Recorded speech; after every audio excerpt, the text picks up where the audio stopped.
Olá, queridos irmãos, graças e paz do Senhor Jesus. Estamos chegando para mais um Café e Paz.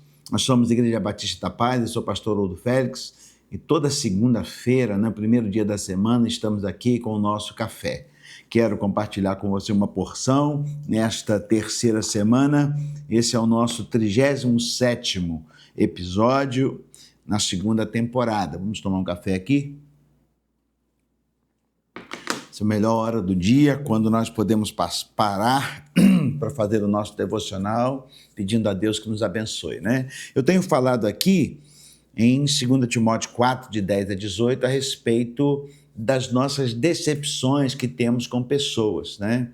E quando nós nos decepcionamos muito com as pessoas, é porque, de fato, colocamos sobre elas uma exigência ou uma expectativa muito maior do que deveríamos, né? Mas vamos orar e ler o texto. Pai, muito obrigado por mais uma semana, obrigado por tua bênção, seja conosco, nos instrua. Precisamos do maná do céu para vivermos da plenitude do Senhor. Em nome de Jesus te buscamos e oramos. Amém. O texto diz assim, 2 Timóteo, capítulo 4, de 10 a 18. Ninguém me assistiu na minha primeira defesa. Ele estava sendo confrontado, ele estava enfrentando o tribunal romano pelo fato de ser cristão, né? Antes, todos me desampararam, que isto lhes não seja imputado. Mas o Senhor assistiu-me e fortaleceu-me para que por mim fosse cumprida a pregação e todos os gentios a ouvissem. A missão de Paulo era a missão de Deus, pregar o evangelho, mas ainda assim ele foi preso por causa disso. E nessa hora ele se sentiu sozinho, abandonado, né? E ainda que muitas vezes você esteja vivendo uma missão nobre, né, você vai ter percalço, você vai ter dificuldade e você vai ser abandonado por pessoas, tá? Cuidado para você não criar falsa expectativa de maneira que você se frustre e fica se sentindo decepcionado. Porque a decepção faz muito da gente travar, não avançar para outras coisas. Então, muitas vezes, o que parece ser o final pode ser um belo começo daquilo que você tem para fazer. Importante é entendermos sempre que, onde estamos colocando o ponto final, temos que autorizar Deus a trocar o ponto final por uma vírgula e deixar Ele escrever a nossa história, não é verdade? E junto com Ele nós vamos avançar. Então que esta semana seja essa semana sim, sua, né? Então os decepcionados hoje são, na sua maioria, aqueles que têm expectativas frustrantes, né?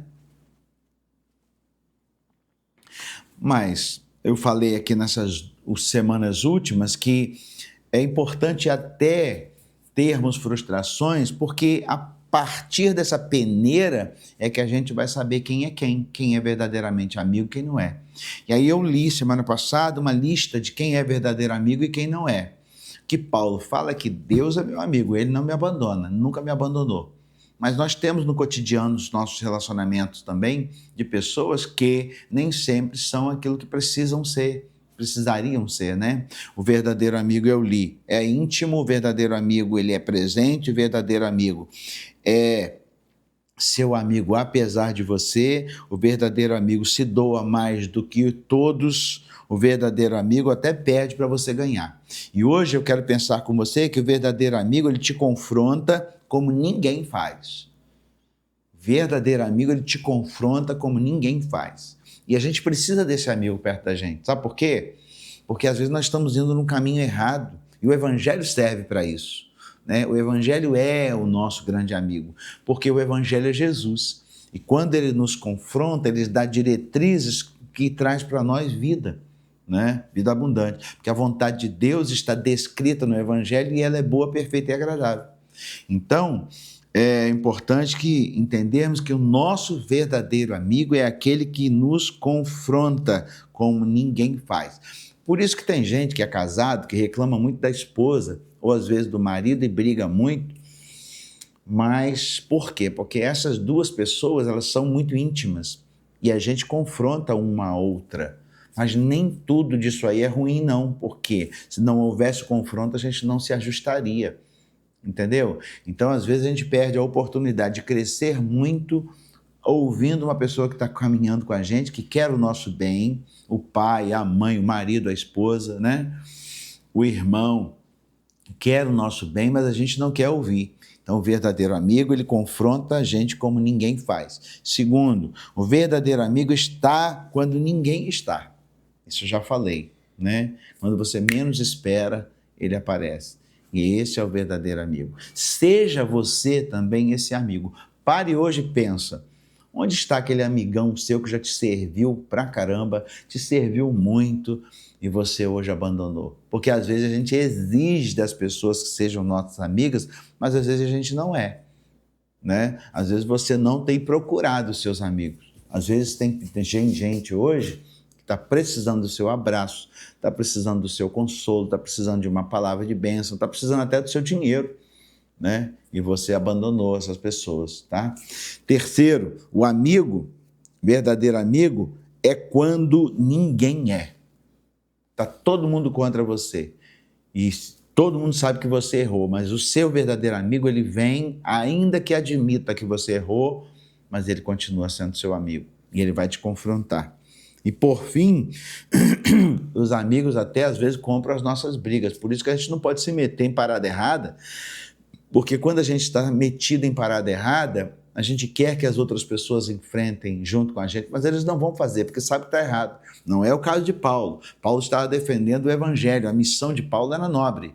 Mas muitas vezes nós não temos apoio dos nossos amigos porque a gente está numa furada, a gente se meteu numa furada, né? Então você vai ficar sozinho mesmo. Que eu não concordo, que amigo é amigo. Mas muitas vezes ninguém quer comprar a sua briga porque sabe que você está numa parada errada. E por fim mesmo, o amigo sabe o que ninguém sabe. Amigo sabe o que ninguém sabe. O nosso verdadeiro amigo Jesus, ele é este, né? E a Bíblia fala que ele conhece o nosso coração, ele conhece a nossa intimidade, ele continua nos amando apesar de nós. Então, o verdadeiro amigo, eu acrescentaria aqui que o verdadeiro amigo é aquele que nos leva a conhecer esse Jesus. E aí tem um texto de Lucas, que eu quero ler com você, bem rápido. E aconteceu que num daqueles dias, Lucas 5,17, estava ensinando e estavam ali assentados fariseus e doutores da lei que tinham vindo de todas as aldeias da Galileia e da Judéia e de Jerusalém. E o poder do Senhor estava ali para os curar. E eis que uns homens transportaram numa cama um homem que estava paralítico e procuravam fazê-lo entrar e pô-lo diante dele. E não achando por onde o pudessem levar por causa da multidão, subiram no telhado e por entre as telhas abaixaram com a cama até o meio diante de Jesus. E vendo ele a fé deles, vendo Jesus a fé dos amigos, né, disse-lhe: homem, os teus pecados são perdoados. E aquele homem foi curado. Né? Então, muitas vezes, a fé dos amigos que nos cercam, que oram por nós, é ouvida pelo Senhor e nos traz benefícios. Cerque-se de pessoas que são de Deus, porque essas pessoas vão orar por você, essas pessoas vão te dar conselhos do céu, essas pessoas vão dizer: você está errado, mas o padrão delas é um padrão de Deus, e a partir daí você vai usufruir da boa e agradável e perfeita vontade de Deus. E você tenha uma semana abençoada, que a sua casa usufrua da paz do Senhor. Busque estar com amigos que te levam para Deus. Busque estar com amigos que te serviram e você dê boa paga a eles. Sirva também. Que Deus abençoe sua casa. Em nome de Jesus, Senhor, consagra essa vida, essa pessoa e essa família ao Senhor, pedindo a tua bênção sobre nós. Em nome de Jesus. Amém. Nós somos Café e Paz, Igreja Batista da Paz. Entre lá nas nossas redes sociais. Eu sou o pastor Haroldo Félix. Manda esse vídeo para os seus amigos, para os seus irmãos. Deus te abençoe e boa semana.